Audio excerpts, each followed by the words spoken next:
Olá, meus queridos irmãos, a graça e a paz do nosso Senhor Jesus Cristo a todos vocês. Muitas pessoas dizem, eu oro, oro, oro e as coisas não acontecem. Faço campanha, faço isso, faço aquilo e não acontece. Jejuo e as coisas não acontecem. Parece que quanto mais eu oro, mais as coisas têm piorado. Quanto mais eu oro, mais as afrontas do meu marido, da minha esposa, têm sobrevindo sobre a minha vida. A gente está sofrendo humilhação e isso é terrível. E as queixas, elas são várias. São inúmeras as queixas de quanto mais se tem orado, menos resposta tem se obtido com relação à restauração do casamento, de uma forma em particular. E eu quero conversar com você hoje sobre inimigos da oração em prol da restauração de casamento. Todas as vezes que você ora, existem alguns inimigos que precisam ser combatidos para que a sua oração possa ser revestida e você consiga verdadeiramente obter os resultados que você tanto deseja, que você tanto almeja com relação à restauração do teu casamento. Vamos lá então para os inimigos que devem ser combatidos. Olha só, primeiro inimigo da oração que precisa ser combatido, que é a satisfação pessoal, o egoísmo na hora de pedir. A Bíblia vai dizer lá em Tiago, capítulo 4, no versículo 3, que nós não recebemos porque nós pedimos mal. Não é por falta de pedir. Nós temos pedido, mas nós não temos recebido porque a nossa petição ela está errada. Ela está errada, porque a nossa petição muitas vezes é para sustentar o nosso desejo. Eu quero meu marido de volta porque eu não aguento mais, eu estou sofrendo, eu estou sendo humilhado. Isso é sempre eu, e nunca para glorificar o Senhor, nunca para que o Senhor seja exaltado. O propósito é sempre uma satisfação pessoal. Isso precisa ser corrigido para que a tua oração venha a ter sucesso e eficácia naquilo que você está pleiteando. Um outro inimigo, um segundo inimigo que deve ser combatido com relação à oração é levantarmos ídolos no nosso coração. A idolatria é um problema muito sério. Lá em Ezequiel, capítulo 14, versículos 3 e 4, vai falar que o povo de Israel levantou ídolos no coração. Não é que fizeram uma estátua e começaram a adorar, a se prostrar diante dessa estátua, mas que verdadeiramente levantaram ídolos, ou seja, colocaram coisas e pessoas no lugar de Deus dentro de si.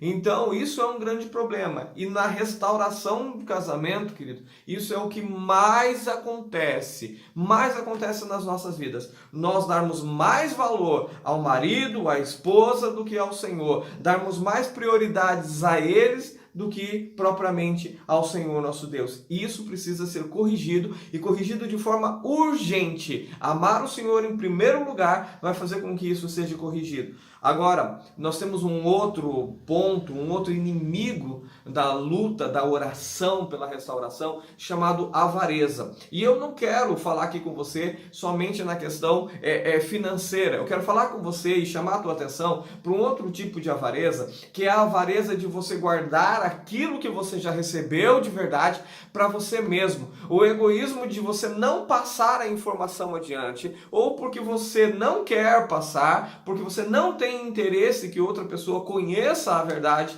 assim como você conhece, ou você simplesmente quer evitar a fadiga, quer evitar o desgaste de conversar com outra pessoa. E a Bíblia vai dizer, o que tapa o seu ouvido ao clamor do pobre, do necessitado, também irá clamar e não será ouvido. Está lá em Provérbios 21, 13. Ou seja, quando uma pessoa está necessitada de ouvir a verdade, querido, não se furte. Vá e fale a verdade. Vai haver desgaste, às vezes tem, às vezes não tem, às vezes te ouvirão, às vezes não te ouvirão, mas você precisa falar a verdade. A Bíblia diz pregar a tempo e fora de tempo. Pregar em ocasião e fora de ocasião, mas não pode se furtar de pregar a verdade. Não seja avarento quanto à verdade que Deus já iluminou você e pregue ela para todas as pessoas que necessitarem. E você remove mais um inimigo da oração.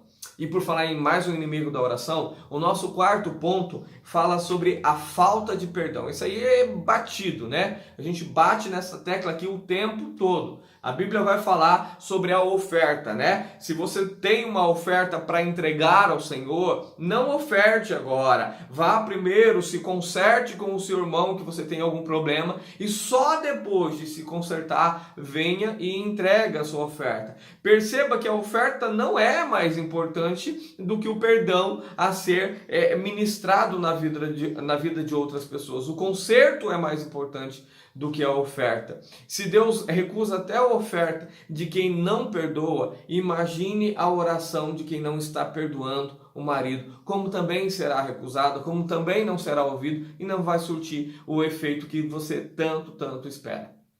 É preciso, então, que nós venhamos a perdoar. E o perdão nós já trabalhamos nele aqui, né? O perdão é algo que começa você corrigindo as mágoas, os sofrimentos, as tristezas e não varrendo para debaixo do tapete, não fingindo que nada aconteceu, que está tudo bem com você, mas solucionando os problemas e perdoando aquele que te agrediu, aquele que te feriu, até para que as suas ofensas, as suas dívidas também possam ser perdoadas pelo Senhor nosso Deus. Um outro ponto aqui que a gente precisa ressaltar, e eu estou correndo por uma questão de tempo, mas na live a gente pode detalhar mais esses pontos, é o quinto, problemas conjugais. E aqui eu quero abrir um parênteses aqui, porque é o seguinte, esses problemas conjugais ocorrem mais ou menos, ou com uma maior frequência, para ser exato, na vida de cônjuges que estão no adultério. Muitas pessoas acham que o cônjuge que está no adultério está sendo abençoado por Deus. Primeira coisa que você precisa entender é que o cônjuge que está no adultério, que não está honrando a esposa ou o esposo, primeiro, ele terá as suas orações interrompidas. Lá no livro de 1 Pedro, no capítulo 3, no versículo 7, vai dizer para nós: maridos, vós igualmente vivei a vida comum do lar, com discernimento e tendo consideração para com vossa mulher, como parte mais frágil, tratai-a com dignidade, porque sois juntamente herdeiros da mesma graça de vida, para que não se interrompam as suas orações. Queridos, aqui está falando do homem, mas é para o casal. Se nós não honrarmos as pessoas que estão ao nosso lado, as pessoas com quem nós nos aliançamos, e aqui eu falo de primeira aliança, então as nossas orações elas são interrompidas. Deus não ouve as nossas orações. Então o marido que está lá no adultério, ele não é abençoado, porque a oração dele nem está sendo ouvida. A mulher que está lá no adultério, a esposa que está no adultério, ela não é abençoada por Deus, porque a oração dela não é ouvida. Não é ouvida. Então fique tranquilo com isso, que eles não estão sendo abençoados. Mas ainda dentro desse ponto, o quinto ponto, que é os problemas conjugais, eu ainda quero falar com você o seguinte: tem gente que está morando junto com o marido, morando junto com a esposa, estão debaixo do mesmo teto, mas não estão tomando atitudes corretas. Continuam xingando, continuam com mágoa, continuam brigando com o marido, com a esposa, e aí eles têm também as suas orações interrompidas. Não está tendo ali o relacionamento com o cônjuge de forma correta. E aí também tem as suas orações interrompidas. É preciso haver conserto ali naquela questão. O marido está fazendo coisa errada, querido, isso não justifica que você também faça coisa errada. Se a esposa está agindo de maneira que não deveria, não justifica a tua ação ser igual a dela. Não precisa pagar na mesma moeda, não precisa descer ao mesmo nível, mas tem que fazer a coisa correta, porque senão a oração não será ouvida. O sexto ponto, incredulidade. Incredulidade. O livro de Tiago, está bem aqui pertinho, a gente já vai ler. Tiago, capítulo... Deixa eu só pegar aqui, capítulo 1, versículos 6 e 7, vai dizer: peça, porém, com fé, em nada duvidando, pois o que duvida é semelhante à onda do mar, impelida e agitada pelo vento. Não suponha esse homem que alcançará do Senhor alguma coisa. Se você for incrédulo ou inconstante na tua fé, querido, pode ter certeza que você não vai receber do Senhor coisa alguma. Você precisa ser constante, você precisa crer, precisa pedir com fé, porque você não pode ser igual a onda do mar que vai ser agitado por qualquer vento. Então a incredulidade sim é um fator que faz com que as suas orações sejam apenas palavras soltas ao vento e não surta resultado algum. Então combata esse inimigo da oração que é a incredulidade e ore, clame com fé que o Senhor vai fazer o milagre. Não importa as circunstâncias, não importa a ocasião, a tua fé combinado com a tua petição, com a tua oração, vai surtir o resultado desejado, esperado para a honra e glória do nosso Deus. Um outro ponto, e aí faltam 3 pontos e a gente já acaba, é a questão da desobediência. Querido, tem que obedecer. Tem que obedecer, não dá para desobedecer ao Senhor, não dá para desobedecer a Deus, tem que obedecer ao nosso Senhor Deus Todo-Poderoso, sim, tem que obedecer. Palavra do Senhor para nós, lá no livro de Provérbios, deixa eu só achar aqui bem rapidinho para a gente ler, são vários versículos, então a gente vai correndo aqui para a gente poder falar de todos eles. Provérbios capítulo 28, versículo 9, vai dizer para nós assim: o que desvia os ouvidos de ouvir a lei, até a sua oração será abominável. Entenda, o que desvia o seu ouvido de ouvir a lei, não estamos nem falando de praticar. Se você só não ouvir, já é um problema terrível. Imagine se você ouvir e não praticar.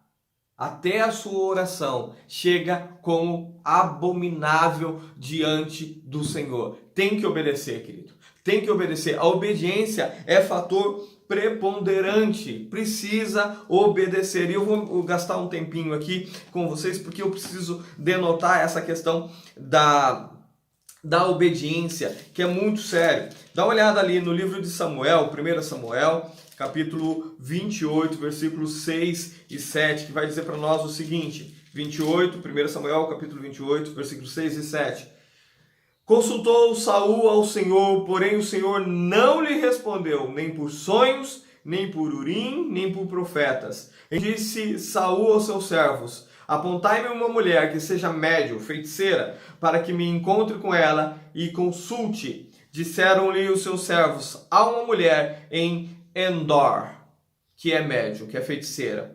Ou seja, Saul não obedeceu ao Senhor, o Senhor não o respondeu e ele foi se dirigir a uma outra fonte errada para obter a informação que ele tanto queria. Ele vai procurar uma feiticeira para solucionar um problema, ao invés de voltar e falar: poxa, eu errei, preciso me consertar, preciso obedecer, para que então a coisa flua. Não pratique a desobediência, porque as suas orações elas não serão ouvidas. Eu repito, não pratique a desobediência. Desobediência é algo terrível para o Senhor. A Bíblia fala também lá no livro de Deuteronômio, no capítulo 1, nos versos 42 e 45, vai dizer assim: disse-me o Senhor, dize-lhes, não subais, nem pelejeis, pois não estou no meio de vós, para que não sejais derrotados diante de vossos inimigos. Deus mandou o povo não subir para a peleja. Olha o que diz o 43 aqui: assim vos falei, e vocês não escutaram, ou seja, desobedeceram. Antes fostes rebeldes às ordens do Senhor e presunçosos, subistes as montanhas. Queridos, Deus não ouve. Olha o que diz o 45: tornaste-vos, pois, e chorastes, e perante o Senhor, porém o Senhor não vos ouviu, não inclinou os ouvidos sobre vós. Queridos, se você desobedecer, as tuas orações não serão ouvidas, não serão respondidas, não serão. E aí eu quero chamar a sua atenção para uma outra situação que está lá no livro de 1 Pedro, capítulo 5, e eu sei que a gente está correndo aqui e a gente precisa de mais tempo para detalhar isso. Mas neste momento eu preciso trazer são 9 pontos importantes aqui, 9 inimigos da oração que deve ser combatido. E nós estamos no oitavo inimigo, que vai dizer assim, 1 Pedro capítulo 5, versículo 5. Rogo-vos igualmente aos jovens, sejam submissos aos que são mais velhos, outros sim no trato de uns com os outros, cingi-vos todos de humildade, porque Deus resiste aos soberbos.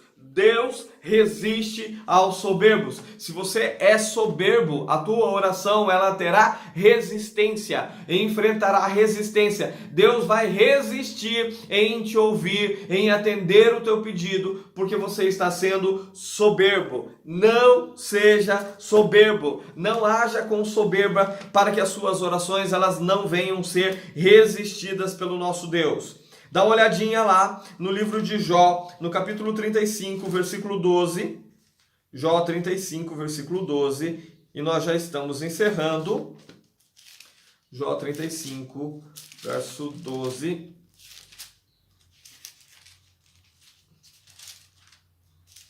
Jó 35, versículo 12 vai dizer: clamam, porém ele não responde, por causa da arrogância daqueles que são maus. Queridos, arrogância, por causa da soberba, eles vão clamar e eles não serão respondidos. Haverá resistência contra as pessoas que elas são más, são arrogantes, são soberbas, são presunçosas, prepotentes. Então, fuja destes inimigos da oração. E por último, querido, aquilo que a gente sempre vem dizendo aqui para você: feche as brechas. Feche as brechas literalmente. Não pratique pecado. Não pratique pecado. A Bíblia vai falar para nós no livro de Isaías, no capítulo 59, nos versos 1 e 2. Dá uma olhadinha comigo. Capítulo 59 de Isaías, no versículo 1 e 2.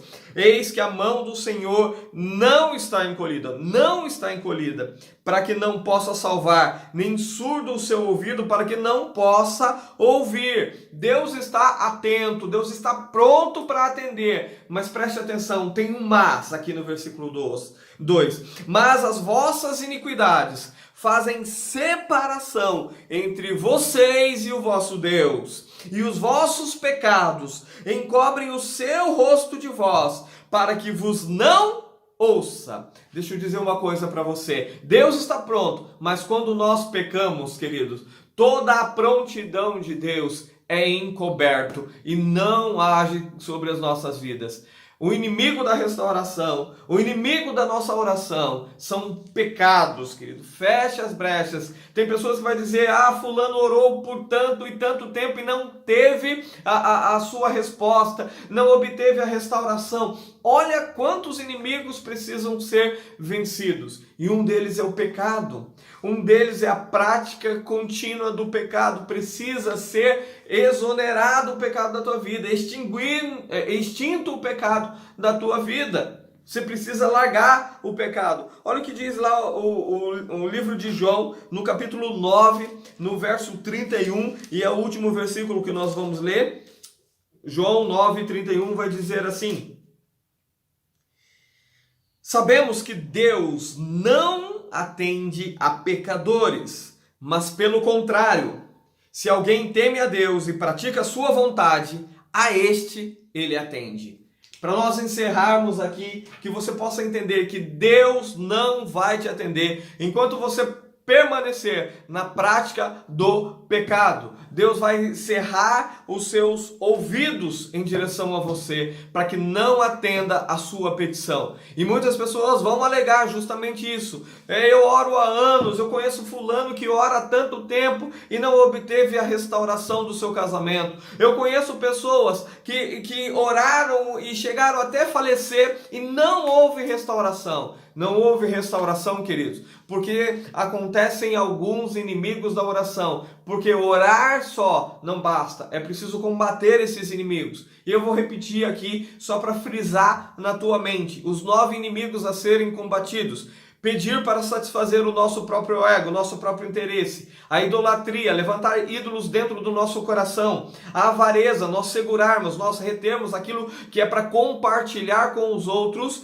Também o inimigo da oração, a falta de perdão, não perdoarmos os nossos cônjuges, maridos e esposas que estão na prática delitiva, é um inimigo da oração. Problemas conjugais, no tratamento com o esposo que está dentro de casa, ou pessoas que estão praticando o adultério, que estão até pedindo para o Senhor, mas não estão obtendo resposta, é por conta disso. Tem que eliminar os problemas conjugais. A incredulidade. Querido, tem que pedir, mas tem que pedir com fé, porque se não pedir com fé, não recebe nada do Senhor. Desobediência. Desobediência é algo terrível. Você precisa obedecer ao Senhor se você quiser receber alguma coisa do seu Deus Todo-Poderoso. A soberba, querido, a soberba, Deus resiste. Há uma resistência a todos aqueles que são soberbos. Portanto, deixe a soberba de lado e pratique a humildade. E por fim, queridos, os teus pecados, os nossos pecados, fazem separação entre nós e Deus. Por isso é importante nós fecharmos todas as brechas em nome do Senhor Jesus. Então, estes são os inimigos da oração que devem ser combatidos. Se você ficou com alguma dúvida destes inimigos a ser combatidos, escreve aqui no comentário, eu vou anotar a sua dúvida e hoje à noite, na live que nós fizemos aqui às 22 horas, eu venho, converso com você e a gente sana essas dúvidas para a honra e glória do nosso Deus. Amém? Que Deus abençoe, fique na paz do nosso Senhor Jesus Cristo e até o nosso próximo encontro, até o nosso próximo estudo. Tchau, tchau, gente!